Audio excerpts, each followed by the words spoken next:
ಆಟಿ ನಗರ ಠಾಣೆಯಲ್ಲಿ ನಾನು ಅಬ್ಸರ್ವ್ ಮಾಡ್ತಾ ಇರೋದು ಸೈಬರ್ ಕ್ರೈಮ್ ಕೇಸ್ಗಳು ಬಹಳ ಆಗ್ತಾ ಇದೆ. ಸೈಬರ್ ಕ್ರೈಮ್ ಕೇಸ್ಗಳು ಈಗ ಇಲ್ಲಿಗೆ ಸೈಬರ್ ಕ್ರೈಮ್ ಕೇಸಲ್ಲಿ ದುಡ್ಡು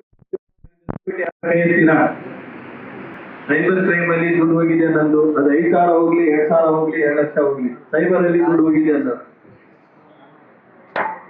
ಹೋಗಿದ್ರೆ ಹೇಳಕ್ಕೆ ಮುಜುಗರಾದ್ರೆ ಬೇಡ. ಓಕೆ ನೋಡಿ, ನಿಮಗೆ ಒಂದು 2-3 ಎಕ್ಸಾಂಪಲ್ ಹೇಳ್ತೀನಿ ನಾವು ಹೆಂಗ್ ಕಳ್ಕೊಂತಾ ಇದೀವಿ ದುಡ್ಡು ಅನ್ನೋದಕ್ಕೆ. ಮೊದಲನೇದಾಗಿ ನಾವು ಸಾಕಷ್ಟು ಜನ ಆನ್ಲೈನ್ ನ ಡಿಪೆಂಡ್ ಆಗ್ಬಿಟ್ಟಿದ್ವಿ. ಪ್ರತಿಯೊಂದನ್ನು ಆನ್ಲೈನ್. ಈಗ ಉದಾಹರಣೆ ಹೇಳ್ತೀನಿ ಸಿಂಪಲ್. ನಿಮ್ಮ ಮನೆಯಲ್ಲಿ ಒಂದು ಫ್ರಿಡ್ಜ್ ಇದೆ, ಫ್ರಿಡ್ಜ್ ರಿಪೇರಿಗೆ ಬಂದಿದೆ, ನೀವೇನ್ ಮಾಡ್ತೀರಾ? ಆನ್ಲೈನ್ ಅಲ್ಲಿ ಅವ್ರದ್ದು ಸರ್ವಿಸ್ ನಂಬರ್ನ ಹುಡುಕ್ತೀರಾ, ಕರೆಕ್ಟಾ? ಗೂಗಲ್ ಅಲ್ಲಿ ಹೋಗ್ತೀರಾ, ಈಗ ಯಾವ್ದೋ ಒಂದು ಕಂಪ್ನಿ, ಗೋದ್ರೇಜ್ ಕಂಪ್ನಿನೋ LG ಕಂಪ್ನಿನೋ ಏನ್ ಮಾಡ್ತೀರಾ, LG company service centre number ಅಂತ ತಗೊಂತೀರಾ. ಅವ್ನು ಏನ್ ಮಾಡಿರ್ತಾನೆ, ಯಾರು ನಿಮಗೆ ಚೀಟ್ ಮಾಡ್ತಾನಲ್ಲ ಅವ್ನು ಆಲ್ರೆಡಿ ಫೀಡ್ ಮಾಡಿ ಇಟ್ಬಿಟ್ಟಿರ್ತಾನೆ ಅವ್ನ ನಂಬರ್ನ. ಆ ನಂಬರೇ ಫೇಕ್ ಇರುತ್ತೆ. ಆ ನಂಬರಿಗೆ ನೀವು ಫೋನ್ ಮಾಡ್ತೀರಾ, ಆ ನಂಬರಿಗೆ ನೀವು ಫೋನ್ ಮಾಡಿದ್ಮೇಲೆ ನಿಮಗೆ ದುಡ್ಡು ಹಾಕಿ ಅಂತಾನೆ. ನಿಮಗೆ ದುಡ್ಡು ಹಾಕಿ ಸರ್ ಆಯ್ತು, ನಾವು ನಮ್ಮ ಏನು ಬೆಡ್ ಬ್ರಾಂಚಿಗೆ ಹೇಳಿದೀವಿ, ಕಂಪ್ನಿಗೆ ನಾವು ಇನ್ಫಾರ್ಮ್ ಮಾಡಿದೀವಿ, ನಿಮ್ ಕಂಪ್ಲೇಂಟ್ ಲಾಂಚ್ ಮಾಡಿದೀವಿ, ಇದೊಂದು OTP ಬರುತ್ತೆ, OTP ಕೊಡಿ ಸರ್ ಅಂತ ಹೇಳ್ತಾರೆ. ನೀವೇನ್ ಮಾಡ್ತೀರಾ, ಅದು ಟೋಲ್ ಫ್ರೀ ನಂಬರ್ ನಿಜ ಅಂತ ಹೇಳ್ಬಿಟ್ಟು OTP ಕೊಡ್ತೀರಾ. OTP ಕೊಟ್ಟ ತಕ್ಷಣ ನಿಮ್ಮಿಂದ ದುಡ್ಡು ಇಸ್ಕೊಂಡ್ಬಿಡ್ತಾರೆ. ಸೊ ದಯವಿಟ್ಟು ರಿಕ್ವೆಸ್ಟ್ ಏನಂದ್ರೆ, ಯಾವುದೇ ಕಾರಣಕ್ಕೂ ನಿಮಗೆ ಯಾವುದಾದ್ರೂ ನಿಮ್ಮ ಕಂಪ್ನಿ ಮಷಿನರೀಸ್ಗಳು, ಅದು ಫ್ರಿಡ್ಜ್ ಇರ್ಬೋದು, ವಾಷಿಂಗ್ ಮಿಷಿನ್, ಏನೇ ರಿಪೇರಿ ಇದ್ರೆ ನೀವು ಯಾವ ಶಾಪ್ ಅಲ್ಲಿ ಪರ್ಚೇಸ್ ಮಾಡಿದ್ದೀರಾ ಆ ಶಾಪ್ನವರಿಗೆ ಕಾಂಟ್ಯಾಕ್ಟ್ ಮಾಡಿ ಆ ಶಾಪ್ ಇಂದ ಅವ್ರದ್ದು ಸರ್ವಿಸ್ ನಂಬರ್ನ ತಗೊಳ್ಳಿ. ಆಮೇಲೆ ನಿಮ್ಮ ಬಿಲ್ಗಳಲ್ಲಿ ಅವ್ರ ಸರ್ವಿಸ್ ನಂಬರ್ನ ಆಲ್ರೆಡಿ ಎಂಟ್ರಿ ಮಾಡಿರ್ತಾರೆ, ಅದನ್ನ ವೆರಿಫೈ ಮಾಡಿ ಅವರಿಗೆ ಫೋನ್ ಮಾಡಿ. ದಯವಿಟ್ಟು ಗೂಗಲ್ ಅಲ್ಲಿ ಸರ್ಚ್ ಮಾಡುವಂತ ಕೆಲಸ ಮಾಡಬೇಡಿ. ಗೂಗಲ್ ಅಲ್ಲಿ ಸರ್ಚ್ ಮಾಡಿದ್ರೆ 80% ನಿಮ್ಗೆ ಫೇಕ್ ನಂಬರೇ ಬರೋದು. ಮಾಡಿ ಸರ್ವಿಸ್ ಸೆಂಟರ್ ಮಾತಾಡೋ ತರಾನೇ ಮಾತಾಡ್ತಾರೆ. ನಿಮ್ಮ ಹತ್ರ ನಂಬರು OTP ಎಲ್ಲ ತಗೊಂತಾರೆ. ನಿಮ್ಮ ಹತ್ರ 1,000 ಹಾಕಿ ಸರ್ ಅಂತಾರೆ. ನೀವು 1,000 ಏನ್ ದೊಡ್ಡ ವಿಷಯ ಬಿಡು ಅಂತ ಹಾಕ್ಬಿಡ್ತೀರಾ. 1,000 ಜೊತೆ 1.5 ಲಕ್ಷ ಎತ್ಕೊಂಡ್ಬಿಡ್ತಾನೆ. ಸೊ ದಯವಿಟ್ಟು ಆ ಥರ ಯಾರಿಗೂ ಫೋನ್ ಮಾಡಕ್ ಹೋಗ್ಬಿಡಿ. ಇದು ಮೊದಲನೇದು ನಾವು ಅಬ್ಸರ್ವ್ ಮಾಡಿದೆ. ಎರಡನೇದು, ಇನ್ನೊಂದು ಏನ್ ಮಾಡ್ತಾ ಇದ್ದೀರಾ, ಬಾಡಿಗೆ ಮನೆಗಳನ್ನ ನೀವು ಕೆಲವು ಅಪ್ಲಿಕೇಶನ್ ಅಲ್ಲಿ ಸರ್ಚ್ ಮಾಡ್ತಾ ಇದ್ದೀರಾ. ಬಾಡಿಗೆ ಕೊಡೋರು ಮತ್ತೆ ಬಾಡಿಗೆ ತಗೊಳ್ಳೋರು. ಈಗ ನಮ್ಮಲ್ಲಿ ಕಂಡು ಬಂದಿದ್ದು ಎರಡಂದ್ರೆ, ಗಂಗಾನಗರಲ್ಲಿ, ಹೆಸರು ಹೇಳೋದು ಬೇಡ, ಅವ್ರದ್ದೊಂದು ಮನೆ ಇದೆ, 25,000ಕ್ಕೆ ಬಾಡಿಗೆ ಕೊಡಬೇಕು. broker.com ಅಲ್ಲಿ ಹೋಗ್ಬಿಟ್ಟು ಹಾಕ್ತಾನೆ, ನಂದೊಂದು ಮನೆ ಇದೆ ಬಾಡಿಗೆ ಕೊಡ್ಬೇಕಂತೇಳಿ. ಆ ಕಡೆಯಿಂದ ಒಬ್ಬನ ಆರ್ಮಿಯಲ್ಲಿ ಡ್ರೆಸ್ ಅಲ್ಲಿ ಒಂದು ಫೋಟೋ ಕಳಿಸ್ತಾನೆ, ಅವರಿಗೆ ಒಂದು ಮೆಸೇಜ್ ಕಳಿಸ್ತಾನೆ, ನಾನು ಈ ತರ ಆರ್ಮಿಯಲ್ಲಿ ಇದ್ದೀನಿ, ಈ ತರ ಕೆಲಸ ಮಾಡ್ತಾ ಇದ್ದೀನಿ, ನಿಮ್ಮ ಮನೆ ನನಗೆ ಒಪ್ಪಿಗೆ ಆಗಿದೆ, ನಾನು ಇವ್ರು 1 ಲಕ್ಷ ಅಡ್ವಾನ್ಸ್ ಕೇಳಿ ನಾನು 7 ಲಕ್ಷ ಅಡ್ವಾನ್ಸ್ ಕೊಡ್ತೀನಿ, ನನಗೆ ಆ ಮನೆ ಬೇಕು ಅಂತಾನೆ. ಸರಿ ಆಯ್ತು ತಗೊಳ್ಳಿ ಅಂತ ಹೇಳ್ತಾರೆ, ಒಪ್ಕೊಂತಾರೆ, ಮಾತಾಡ್ತಾರೆ, ಫೋನಲ್ಲೂ ಮಾತಾಡ್ತಾನೆ. ಮಾತಾಡಿದ್ಮೇಲೆ ಅವನೇನಂತಾನೆ, ನಾನು ನಿಮಗೆ ದುಡ್ಡು ಹಾಕ್ತಾ ಇದ್ದೀನಿ, ಹೋಗ್ತಾ ಇಲ್ಲ, ಒಂದು ಕೆಲಸ ಮಾಡಿ, ನೀವು 1 ಲಕ್ಷ ದುಡ್ಡು ನನಗೆ ಹಾಕಿ, ನಾನು 2 ಲಕ್ಷ ಜೊತೆಗೆ 1 ಲಕ್ಷ ಸೇರಿಸಿ ವಾಪಸ್ ಕೊಡ್ತೀನಂತ. ಎಷ್ಟು ಬುದ್ಧಿವಂತರಂದ್ರೆ 1 ಲಕ್ಷ ದುಡ್ಡು ಹಾಕಿದ್ದಾರೆ ಅವನಿಗೆ. ಇಲ್ಲಿ ಅರ್ಥ ಆಗದಿರೋದು ಏನಂದ್ರೆ, ಮನೆ ಇವ್ರದ್ದು, ಬಾಡಿಗೆ ಅಡ್ವಾನ್ಸ್ ಇವರೇ ಕೊಟ್ಟಿದ್ದಾರೆ.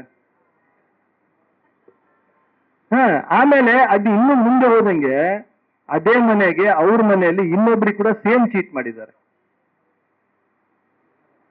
ಅವು ಯಾವ ಆರ್ಮಿ ಆಫೀಸರ್ಸ್ ಅಲ್ಲ, ಯಾವುದು ಅಲ್ಲ, ಎಲ್ಲ ಸುಳ್ಳು.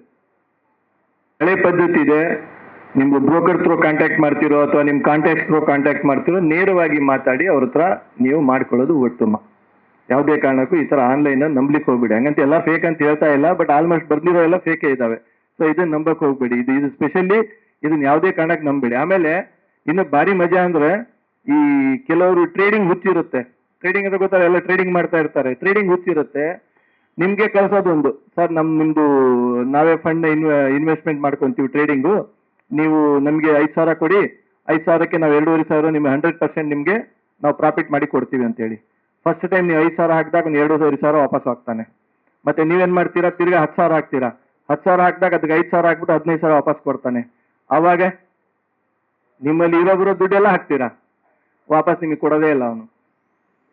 ಆಮೇಲೆ ಏನ್ ಮಾಡ್ತಾನೆ ಗೊತ್ತಾ ಅವನು, ಮತ್ತೆ ಇದ್ರದ್ದು ನೆಕ್ಸ್ಟ್ ಲೆವೆಲ್ ಏನ್ ಗೊತ್ತಾ, ಅವನ್ ಏನ್ ಮಾಡ್ತಾನೆ, ನೀನು ಮತ್ತೆ ನನಗೆ 50,000 ಹಾಕು, ಎಲ್ಲ ಸೇರಿಸಿ ಕೊಡ್ತೀನಿ, ಮತ್ತೆ 50,000 ಹಾಕು, ಎಲ್ಲ ಸೇರಿಸಿ ಕೊಡ್ತೀನಿ ಅಂತಾನೆ. ಮತ್ತೆ 50,000 ದುಡ್ಡು ಹಾಕ್ಸು ಅಂತಾನೆ, ಮತ್ತೆ 1 ಲಕ್ಷ ಹಾಕ್ಸು ಅಂತಾನೆ. ಯಾವ್ದು 1 ರೂಪಾಯಿನೂ ಕೊಡಲ್ಲ. ಅದಕ್ಕೆ ದಯವಿಟ್ಟು ನೀವು ಯಾವ್ದಾದ್ರು ಇನ್ವೆಸ್ಟ್ಮೆಂಟ್ ಮಾಡೋದಿದ್ರೆ, ಸ್ಪೆಷಲಿ ಟ್ರೇಡಿಂಗ್ ಅಲ್ಲಿ ಮ್ಯೂಚುವಲ್ ಫಂಡ್ಸ್ ಅಂತ ಇದ್ದಾವೆ, ಅವರು ನಿಮಗೆ ಗ್ಯಾರಂಟಿ ಕೊಡ್ತಾರೆ, ಅಗ್ರಿಮೆಂಟ್ ಇದೆ, ಆ ಥ್ರೂ ಮಾಡ್ಬೋದು. ಇಲ್ಲ ಬೇಡ, ಟ್ರೈನಿಂಗ್ಗಳಿದ್ದಾವೆ, ಟ್ರೇಡಿಂಗ್ ಟ್ರೈನಿಂಗ್ ಅಟೆಂಡ್ ಮಾಡಿ. ಕೆಲವು ಅವ್ರದ್ದೇ ಆದ ಅಕೌಂಟ್ಗಳಿದ್ದಾವೆ, ಟ್ರೇಡಿಂಗ್ ಅಕೌಂಟ್ಗಳು ಅದ್ರ ಥ್ರೋ ಮಾಡಿ. ದಯವಿಟ್ಟು ಆನ್ಲೈನ್ ಅಲ್ಲಿ ಯೂಟ್ಯೂಬ್ ಅಲ್ಲಿ ಕೆಲವು ಹೋಗೋದು ಟ್ರೇಡಿಂಗ್ ಮಾಡೋ ಬಗ್ಗೆ ತಿಳ್ಕೊಳ್ಳೋದು, ಅಲ್ಲಿ ಯಾರೋ ಗೈಡ್ ಮಾಡೋದು, ಅವನು ನಿಮ್ಗೆ ಒಂದು ಸ್ಟಾರ್ಟಿಂಗ್ ಪ್ರಾಫಿಟ್ ಮಾಡಿ ಕೊಡ್ತಾನೆ, ಆಮೇಲೆ ಏನ್ ಮಾಡ್ತಾನೆ ನಿಮ್ ದುಡ್ಡನ್ನ ನೀಟಾಗಿ ಎತ್ಕೊಂತಾನೆ. ಸೊ ದಯವಿಟ್ಟು ಟ್ರೇಡಿಂಗ್ ಅಲ್ಲಿ ಸ್ಪೆಷಲಿ ತುಂಬಾ ಜನ ಚೀಟ್ ಆಗ್ತಾ ಇದ್ದಾರೆ. ಇದು ಯಾವುದೇ ಕಾರಣಕ್ಕೂ ಟ್ರೇಡಿಂಗ್ ಅಲ್ಲಿ ಆಗ್ಬಾರ್ದು. ಅರ್ಥ ಆಗ್ತಿದೆ? ಆಮೇಲೆ ನೀವು ಎಲ್ಲರೂ ಕ್ರೆಡಿಟ್ ಕಾರ್ಡ್ ಯೂಸ್ ಮಾಡ್ತಾ ಇದ್ದಾರೆ. ಬೆಂಗಳೂರು ಸಿಟಿಲಿ ಆಲ್ಮೋಸ್ಟ್ ಕ್ರೆಡಿಟ್ ಕಾರ್ಡ್ ಯೂಸ್ ಮಾಡ್ತಾರೆ. ಕ್ರೆಡಿಟ್ ಕಾರ್ಡ್ ಅಷ್ಟು ಫ್ರಾಡ್ ಆಗ್ತಿರೋದು ಬೇರೆ ಕಡೆ ಎಲ್ಲೂ ಆಗ್ತಾ ಇಲ್ಲ. ಹೈಯೆಸ್ಟ್ ಫ್ರಾಡ್ ಆಗ್ತಿರೋದೇ ಕ್ರೆಡಿಟ್ ಕಾರ್ಡ್ ಅಲ್ಲಿ. ಸೊ ಅದಕ್ಕೆ ದಯವಿಟ್ಟು ಕ್ರೆಡಿಟ್ ಕಾರ್ಡ್ ಯೂಸ್ ಮಾಡಬೇಕಾದ್ರೆ ಸ್ಪೆಷಲಿ ನಿಮ್ಮ ಸೋಷಿಯಲ್ ಮೀಡಿಯಾದಲ್ಲಿ ಬಂದಿರೋ ಆನ್ಲೈನ್ ಶಾಪಿಂಗ್ಗೆ ಕ್ರೆಡಿಟ್ ಕಾರ್ಡ್ ಯೂಸ್ ಮಾಡಬೇಕಾದ್ರೆ ತುಂಬಾ ಹುಷಾರಾಗಿ ಯೂಸ್ ಮಾಡಿ. ಈ ಫಾರ್ ಎಕ್ಸಾಂಪಲ್ ನೀವು ಸೋಷಿಯಲ್ ಮೀಡಿಯಾ ಇನ್ಸ್ಟಾಗ್ರಾಮ್ ನೋಡಿರ್ಬೋದು, ಫೇಸ್ಬುಕ್ ನೋಡ್ತಾ ಇರ್ತೀರಾ, ಯಾವುದೋ ಶೂನು ಮತ್ತೊಂದು ನಿಮ್ಗೆ ಇಷ್ಟ ಆಗುತ್ತೆ, ನೀವೇನ್ ಮಾಡ್ತೀರಾ, ಇಮಿಡಿಯೇಟ್ ಆ ಅಪ್ಲಿಕೇಶನ್ ಹೋಗ್ತೀರಾ. ಆ ಅಪ್ಲಿಕೇಶನ್ ಹೋಗಿ ಓಪನ್ ಮಾಡಿದ ತಕ್ಷಣ ಅವನು ಮಾರ್ಕೆಟ್ ಅಲ್ಲಿ 10,000 ಸಿಗೋ ಶೂನ 2,000 ಕೊಡ್ತೀನಿ ಅಂತಾನೆ. 2,000 ಬರುತ್ತಂದ. ಎಲ್ಲರ ಕಾಮನ್ ಅದು ಯೋಚನೆ. ಕಡಿಮೆ ರೇಟಿಗೆ ಸಿಗತ್ತೆ ಒಳ್ಳೆ ಬ್ರಾಂಡೆಡ್ ಶೂ ಅಂದಾಗ ಎಲ್ಲರೂ ಯೋಚನೆ ಮಾಡೋದಲ್ವಾ. ಅವಾಗ 10,000 ಇರೋ ಶೂನ 2,000 ಕೊಡ್ತೀನಿ ಅಂದ ತಕ್ಷಣ ನಾವೇನ್ ಮಾಡ್ತೀವಿ, ಇಮಿಡಿಯೇಟ್ ಆಗಿ ನಮ್ದು ಕಾರ್ಡ್ನ ಎಲ್ಲ ಡೇಟಾನ ಹಾಕ್ಬಿಟ್ಟು ಟಿವಿ ನಂಬರ್ ಹಾಕ್ತೀವಿ, ನಮ್ಮ ಪಾಸ್ವರ್ಡ್ ಹಾಕ್ಬಿಟ್ಟು ನಾವು ಇಮಿಡಿಯೇಟ್ ಆಗಿ ಕಾರ್ಡ್ನಲ್ಲಿ ಸ್ವೈಪ್ ಮಾಡಿಸ್ಬಿಡ್ತೀವಿ. ಕಾರ್ಡ್ ಯೂಸ್ ಮಾಡಿದ ತಕ್ಷಣ ಅವ್ನು ಏನ್ ಮಾಡ್ತಾನೆ, 2,000 ಶೂ ಬದಲು ನಿಮ್ಮ ಅಕೌಂಟಲ್ಲಿ 2 ಲಕ್ಷ ಎತ್ಕೊಂಡ್ಬಿಡ್ತಾನೆ.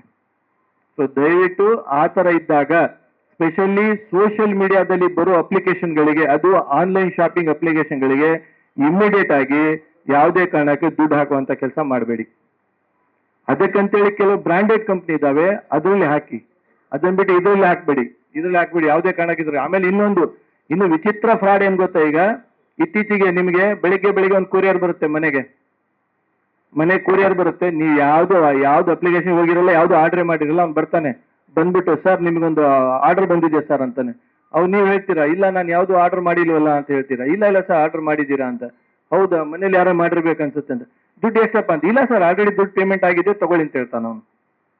ಗೊತ್ತಿದೆ ಇದು, ತಗೊಳ್ಳಿ ಸರ್ ಅಂತಾನೆ. ಯಾರು ಬೇಡ ಅಂತಾರೆ ಹೇಳು? ಫ್ರೀಯಾಗಿ ಕೊಟ್ಟು ಹೋಗ್ತಾ ಇದ್ದಾನಲ್ಲ ಅಂತ ಕೊಡು ಅಂತೀವಿ. ತಗೊಳ್ಳಿ ಸರ್ ಅಂತ ಕೊಟ್ಬಿಟ್ಟು, ಸರ್ ಒಂದು OTP ಬಂದಿದೆ ಕೊಡಿ ಸರ್ ಅಂತಾನೆ.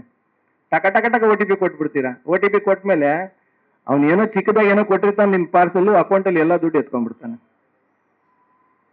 ಇದು ಬೆಂಗಳೂರಲ್ಲಿ ದಿನನಿತ್ಯ ನಡೀತಿರೋದು. ಇದು ನಮ್ಮ ಹತ್ರ ಬರ್ತಿರೋ ಕಂಪ್ಲೇಂಟ್ಗಳು ಇವು. ದಿನನಿತ್ಯ ಇಷ್ಟೆಲ್ಲ ಅವೇರ್ನೆಸ್ ಮಾಡ್ತಾ ಇದ್ರು ಜನ ದಿನ ದುಡ್ಡು ಕಳ್ಕೊಂತ ಇದ್ದಾರೆ.